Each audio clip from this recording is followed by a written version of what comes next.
সরকার অবাধ ও সুষ্ঠু নির্বাচনকে জাদুঘরে পাঠিয়েছে বলে মন্তব্য করেছেন বিএনপির সিনিয়র যুগ্ম মহাসচিব রুহুল কবির রিজভী।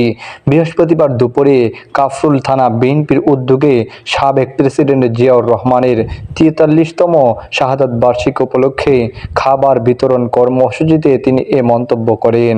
রুহুল কবির রিজভী বলেন, আজকে যারা ক্ষমতায় আছেন তারা নির্বাচনকে নির্বাসনে পাঠিয়েছেন, ভোটাররা ভোট কেন্দ্রে যেতে পারেন না, সবকিছু বন্দী করেছেন, অবাধ ও সুষ্ঠু নির্বাচনকে জাদুঘরে পাঠিয়েছেন।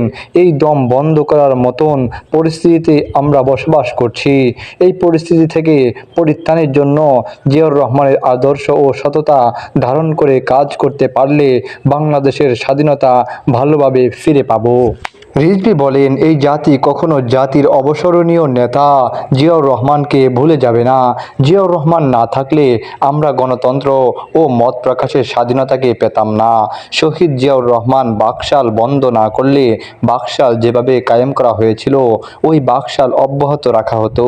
জিয়াউর রহমান রাজনীতি করেছেন, তেমনি সবাইকে রাজনীতি করার সুযোগ দিয়েছেন। কর্মসূচিতে বিএনপির স্বাস্থ্য বিষয়ক সম্পাদক ডক্টর রফিকুল ইসলাম, নির্বাহী কমিটির সদস্য তরিকুল আলম তেনজিং সহ দলের নেতাকর্মীরা উপস্থিত ছিলেন।